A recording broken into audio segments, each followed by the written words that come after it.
Professor, taking a boat out of Oregon Inlet is scary. Taking a boat that's worth millions and brand new. Yeah. Very scary. Very scary. We've gotten a unique request today. What's the request? There's the new owner of the Spencer Albemarle. Yeah, which we've done a feature on. Yeah.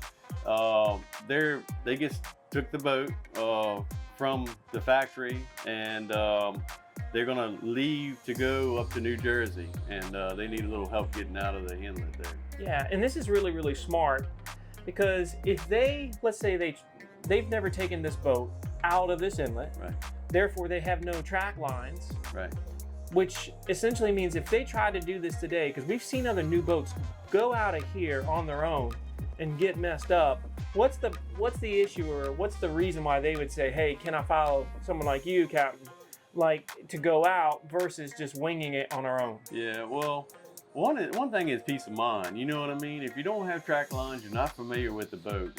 They made a really smart move by asking someone to do that. And to be honest with you, I'm terrified guiding the boat out, because I'm flattered, for one, that they thought of me to ask. But you know, I'm fairly new to it myself. I'm out of the inlet, in and out a lot, but you know, it's still scary for me, you know, because it's a lot of responsibility. Yeah, it's a lot of responsibility. We've seen veterans come out of, and it's not just, a lot of times people think it's the Oregon Inlet like the shoals, but much of the problem comes in the snake lines that are before you get to the bridge, like on this side of the bridge, where you know, you don't have these wide lines, and you got lots of turns, and it can be a little bit hairy. So they're going to try to stay behind us, and they're going to stay how close? Probably about 200 feet behind the boat, 300 feet. Yeah, 200, 300 feet behind the boat. They're going to stay right in our wake, I guess, in our lines. And then we're going to get to the inlet. The inlet has been blowy over the last week because we had a hurricane in the Atlantic. Yeah. So are you nervous about that at all? I am. I would have rather done it this morning when the tide was flood. You know, it's flood tide this morning, right when we had originally planned to go out, but they had some hiccups with the boat they were trying to get taken care of, and we got postponed. And so the tide might be starting to ebb some, and that has a great influence. With that groundswell coming in, you know, it has a great influence on the conditions in the inlet. Yeah. All right. Well, we're going to take you with us. We can't use the drone while we're headed out, but because, you know, we're going to be going a little bit too fast, and we don't want to stop in the middle of anything.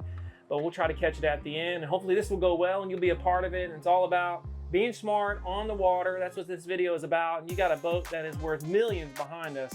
And so let's not screw this up, Professor. Yeah, I'll try my best.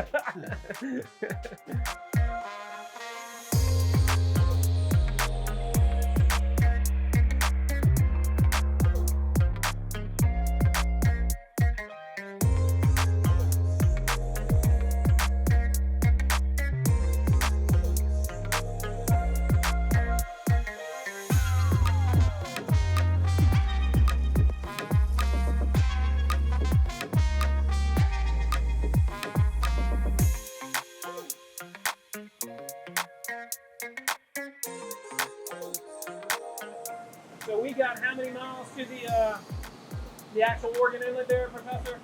About 8. He said he's having an issue. About 8.5, 9 miles. Looks like he's up on play now.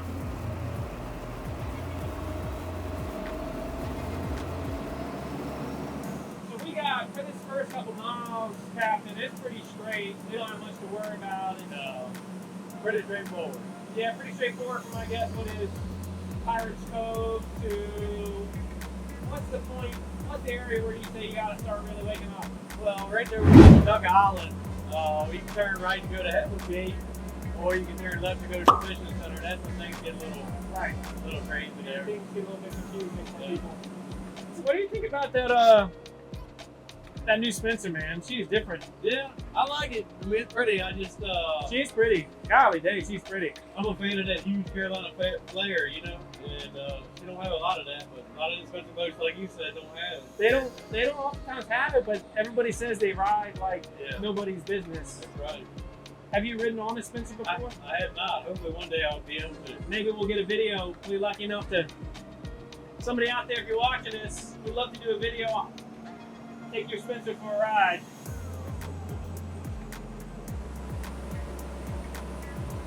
here's where it gets a little bit confusing, huh, Professor? Yeah, yeah. You gotta be right coming through here.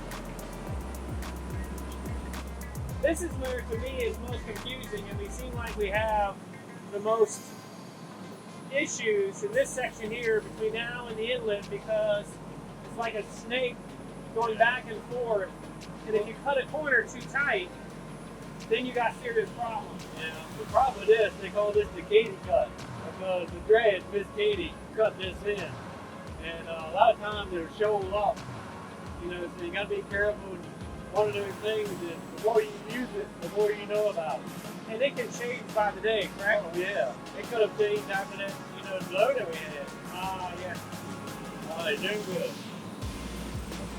Yeah, the Mobile Hondas look like they're doing well. First time taking that new Spencer out, it's always nerve-wracking. Yeah, I'd be scared to death.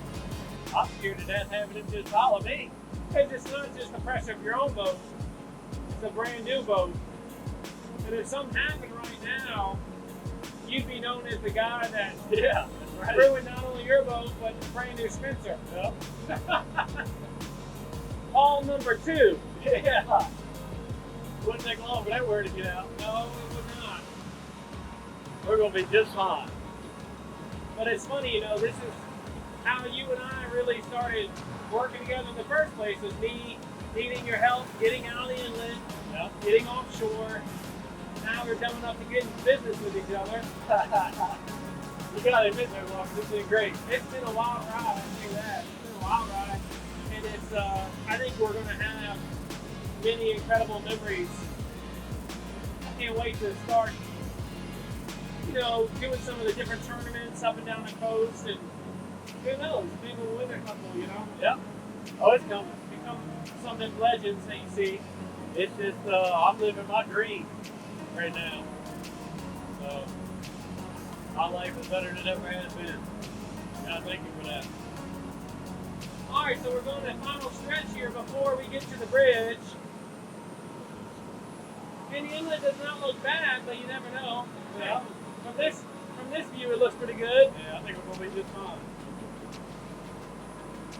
Such a nicer bridge than what was here, 6-7 years ago? Yeah. 9-day difference. It was Harry getting in between the hot man on that other one. Now if they would just put the jetties out here and make everybody's life much better. Yeah. What's so wild about this is we got a brand new island that formed this year coming out of the inlet. That wasn't there when we were fishing in January. Right. I mean, literally, it's a new island. That's what blows me away. Just popped up one day. Just popped up. So you see, we got breakers on the left, got breakers on the right, but a pretty nice swath in the middle, and it looks like it's perfect going out of here today. Yeah. I'm pleasantly surprised. Because yesterday it was not looking like that. No.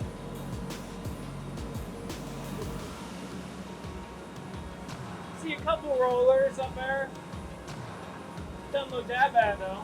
A little bit misty out here, hazy I mean. So the shallowest part of the Oregon Inlet itself, Professor, is roughly what? I mean, depending on the day, Like 2 fathoms.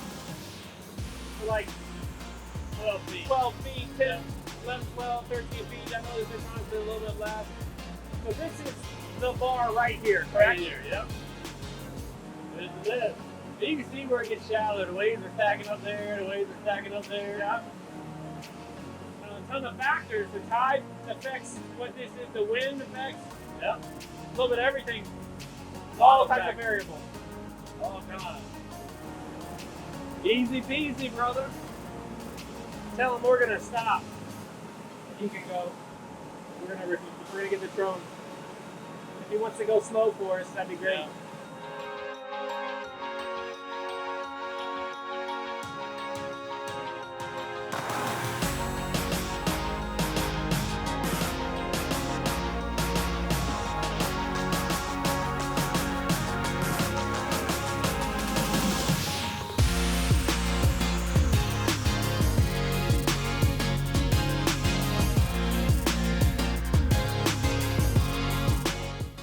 great, Professor. It did.